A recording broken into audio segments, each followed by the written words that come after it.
آپ کو پتہ ہے میں ان مسائل پر کم بات کرتا ہوں لیکن ضروری بڑا سمجھتا ہوں. میں سمجھتا ہوں یہ ضروری چیزیں. مہربانی فرمائیں کسی جگہ بھی کسی ایک کے بارے میں بھی اپنے عقیدے میں کبھی کوئی کمزوری پیدا، کبھی نہ کوئی کمزوری پیدا. اتنی سی بھی بات کسی کی سننا، کسی کی کرنا، ڈسکس، ہمارا منصب ہی نہیں.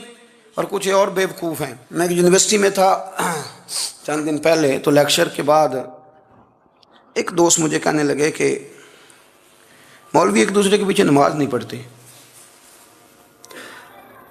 میں نے اس کو کچھ پیار کی دلیلیں بھی دی، محبت کی. اس کو کہتے ہیں الزامی جواب ہمارے اصول تفسیر میں. میں نے اسے کہا کہ ایک ڈاکٹر سے دوائی لے لیں، دوسرے کے پاس جائیں تو کہتا ہے اسے تو پتہ ہی کو نہیں، تم غلط آدمی کے پاس چلے گئے ہو.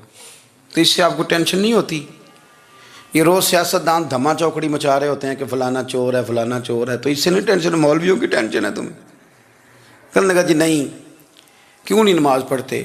میں نے اسے کہا یار، اور وہ مجھے کہنے لگا جی آپ بڑی مثبت بات کرتے ہیں تو اس لیے میں نے آپ سے سوال کیا ہے. میں نے کہا یار بڑی سادی سی بات ہے، اگر تیری سمجھ میں آ گئی تو ٹھیک ہے، نہ بھی آئی تو منوانا تو میرے ذمہ ہے بھی نہیں، بتانا میرے ذمہ ہے. تو یہ بتا، میں نے کہا تیرے ابا جی کو، تیری اماں کو بندہ کافر کہہ گزرے، کوئی مولوی بہت بڑا شیخ الحدیث ہو، اصول تفسیر پہ، فقہ پہ، حدیث پہ دسترس رکھتا ہو، اور مستحضر علم ہو اس بندے کا، تیرے ابے اور اماں کو کافر کہے تو نماز پڑھتا ہے؟ کہنے لگا نہیں.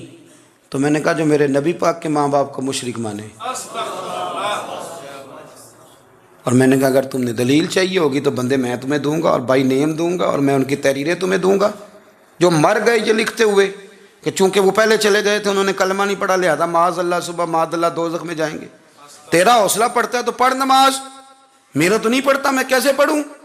اور اس قدر کمزور نظریے ایک آدمی کہ اپنے قلم سے لکھتا ہے، اپنے قلم سے اپنی کتاب میں لکھتا ہے کہ جس مچھلی کے پیٹ میں حضرت یونس نے کچھ دن گزارے وہ مچھلی جنت میں جائے گی. دے شرم نہیں آتی؟ جس مچھلی کے پیٹ میں یونس چند دن رہے وہ جنت میں جائے گی، اور جس ماں کے پیٹ میں مدینے والے رسول 9 مہینے رہے. یہ حیا نہیں آتی تجھے بات کرتے؟ اگر پھر بھی سمجھنا آئے تو ہم سے آ کے عقیدہ سن. ہو درود تجھ پہ بھی آمنہ، ہو درود تجھ پہ بھی، تیرے لال پر بھی سلام ہو. تیری گود کتنی عظیم ہے، تیری گود کتنی. یار آپ مجھے دلیل دینا. میں ہماری ساڑی تے باٹی کونی تے سانجی کدے نال ہونی ہے، ہمارا کسی سے ذاتی رٹا ہی کوئی نہیں. آپ بات کو سمجھیں، لیکن تجھے کوئی اور چیز لکھنے کو ملی کوئی نہیں. تو نے قلم اٹھایا اور تو تکلیف دیتا ہے نبی پاک کو، تو وصیت والدین کو معاذ اللہ یہ لفظ کہہ کے گزر جاتا ہے. اور ان کے نام دیکھو، آمنہ نام کیا ہے؟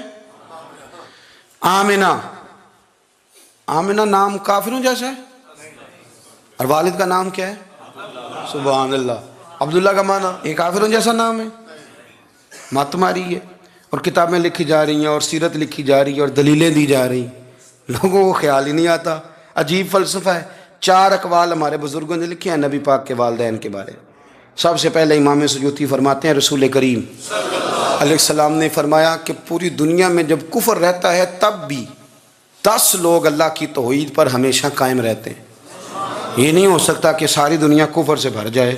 فرماتے ہیں میرے محبوب کے والدین بھی ان 10 لوگوں میں شامل ہیں، حضور کے والدین بھی ان. اور دوسرا قول آپ فرماتے ہیں نبی پاک کے والدین زمانہ فطرت پہ تھے. زمانہ فطرت وہ زمانہ ہوتا ہے جس کے اندر نبی نہیں ہوتا، تو لوگ جس دین کو بہتر سمجھتے ہیں، اللہ کی توحید کے ساتھ اس پر عمل کرتے ہیں، تو ان پر کوئی مواخذہ. اور تیسری بات یہ کہ نبی پاک کے والدین حضرت ابراہیم کی ملت پر تھے، حضرت ابراہیم کے دین پر تھے. اور حضرت ابراہیم کا وہ دین ہے جس کو قرآن کہتا ہے کہ وہی دین ابراہیمی دین محمدی ہے صلی اللہ علیہ وسلم، وہی دین محمدی ہے. اور چوتھی بات اس کو علامہ ذہبی نے لکھا، علامہ خفاجی نے لکھا، قاضی اجاز نے لکھا، محدثین نے لکھا. حدیث کی راوی سیدہ عائشہ صدیقہ ہیں رضی اللہ تعالیٰ عنہ، کہتی ہیں رات کو میں اٹھی تو میں نے نبی پاک صلی اللہ علیہ وسلم کو روتے ہوئے دیکھا. یا رسول اللہ کیا ہوا؟ فرمایا میں نے رب کریم کی بارگاہ میں عرض کی تھی یا اللہ میرے ماں باپ کو زندہ کر دے تاکہ وہ میرا کلمہ پڑھ لیں. ہیں تو پہلے بھی دین فطرت پر انہیں کنتم خیر امت ان کا اعزاز بھی نصیب ہو جائے تو حضور فرمانے لگے اللہ نے انہیں زندہ کیا ہے، وہ میرا کلمہ پڑھ کے دوبارہ قبروں میں گئے ہیں. تو امام سیوطی فرماتے ہیں کہ وہ نبی پاک علیہ السلام کی امت کا اعزاز بھی اللہ نے انہیں عطا کر دیا ہے.